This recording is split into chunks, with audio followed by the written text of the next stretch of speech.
Your spirits are too hard. The bad energy is too much.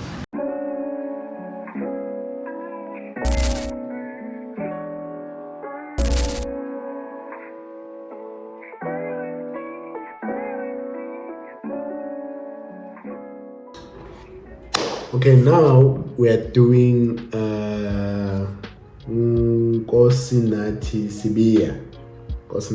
Shout out to Nkosinati Sibia. What's up, guys? My name is Nati. I'm a junior software developer. Today I'm gonna be shout out to Nati. He is going to be telling us about his journey. Let's hear him out. talking about my software development journey from high school to varsity up until I managed to get myself a graduate program. So that's what I do. Welcome to the video, and let me get into context. Before you begin, if you fancy the t-shirt, I've said in my previous videos, the t-shirts are available for purchase. The link will be in the description. You choose a variety from this one up until some other ones. So let's get into it. Okay, let's start with my high school education. So in high school, I did your typical subjects I would get in SA: mathematics, physical science, life science, geography, etc., etc. Okay, seems like majority of the people are doing physics, geography, and even BMTV, Boma, the guy that I reacted. Please go watch that video. I reacted to his journey. They did maths and physics. I also did maths and physics, but it's not about me, it's not about my journey. Let's listen to Ngosnat. How did he get into software? Nothing related to programming. I didn't know programming until my first year, if I should say. So yeah, I just did your typical South African subjects, and up until I got into matric, and then that's when I started applying. I heard about information technology. So when I was applying, someone who was helping me actually suggested that I put IT, because I didn't really have many choices. I think I had 3, if not 2. I have civil engineering and quantity surveying, so the rest I didn't really care. I just wanted those 2, and then the rest I was like, okay, don't put anything. Started looking, they suggested information technology. I put a degree, I put a diploma, 2 diplomas actually, and now I was applying by CEO, which gives you 6 options. So yeah, most of them were at DUT, because I really wanted to go to Devon for some reason that I can't remember. Okay. I don't know, I just wanted to move to Devon. Then I applied, and come 2019 when we got my matric results. University will bring us to my varsity journey, what I started learning. So I started learning Python in this module, which was fundamentals of software development. Yes, I think that was the module. It was good. So Boma did Java. So right now, Python is the new guy in the block, and it's staying. Majority of the people are doing Python. I'm also a proud Python developer. Java on Soul. When I tell you guys about my journey, I'll tell you what happened. But Java on Soul, I'm afraid. Hey, Java. Anyways, it's not about me. Let's listen to Cosnat.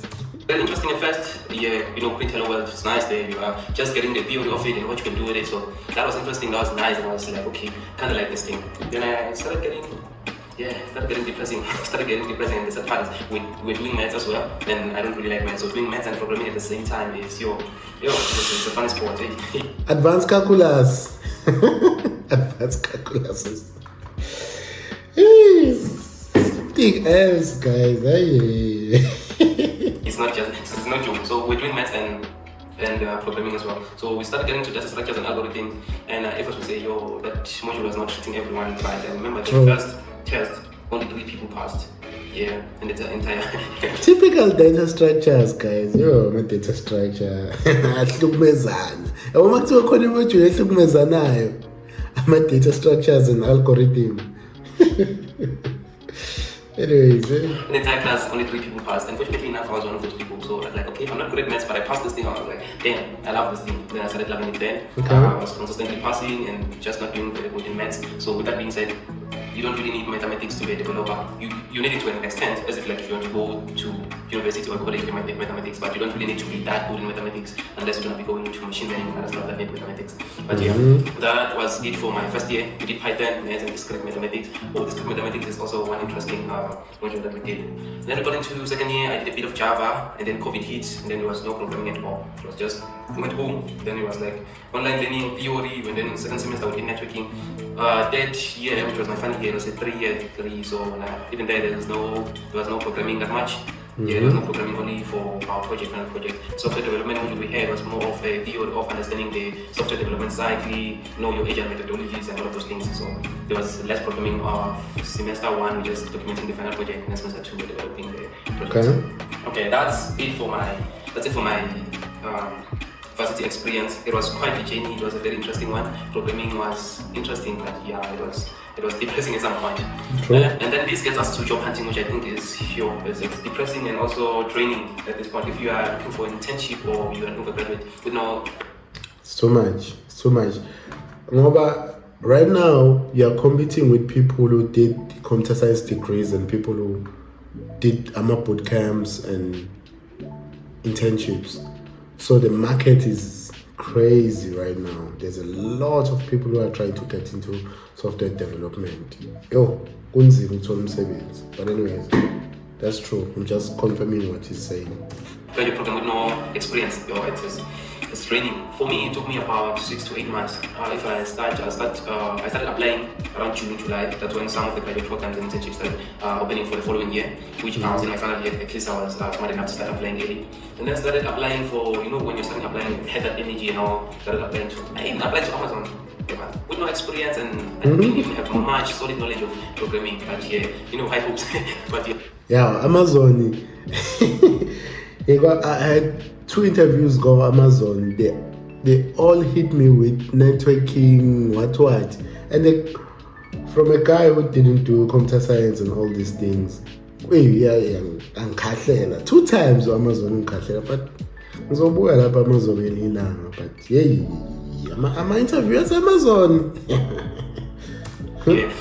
Applied to everywhere. We started applying around July. I was home, and then I got my first on-site assessment or interview. So I went back to Devon, and then I went to attend to that, which also was an interesting and quite an experience. I met a lot of developers there. They were quite experienced. Yeah, and then I saw that this ain't going my way, but I'm still gonna do it anyway. Let's see what they have. Then I wrote that it didn't go well, and then then continue applying. September, my energy was.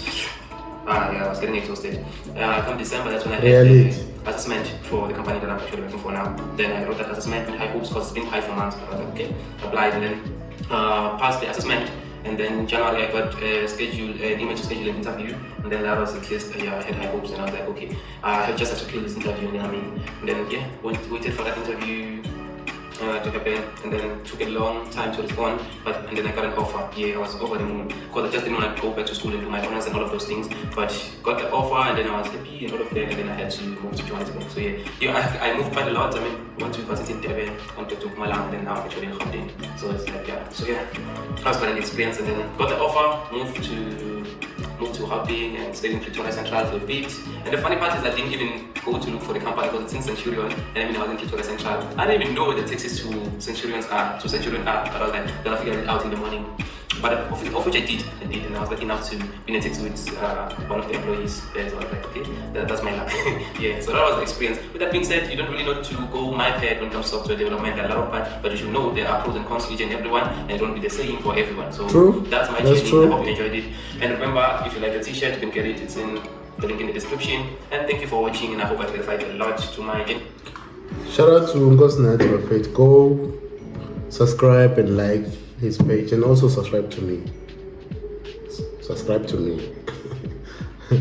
Okay, that's the end of the video. Nice journey, Ngosnati. Hopefully someday we can do a collaboration, because these days I don't see software developer YouTubers doing some collaborations. So maybe someday we can do collaboration. Can maybe take your people to my people. Anyways, that's the end of the video, guys. That's part 2 of reacting to journeys of South African software developers. Thank you. See you in the next video. Boom. Right. Okay. Hello, guys. So today we are reacting to someone who didn't get a degree, but they are a software developer, software engineer. I don't mind this one. I left this Oh, it's the same shit. Yeah. No, I'm just doing these videos. I'm reacting. It's just me reacting to people. But anyways, so like, subscribe, and share. Boom.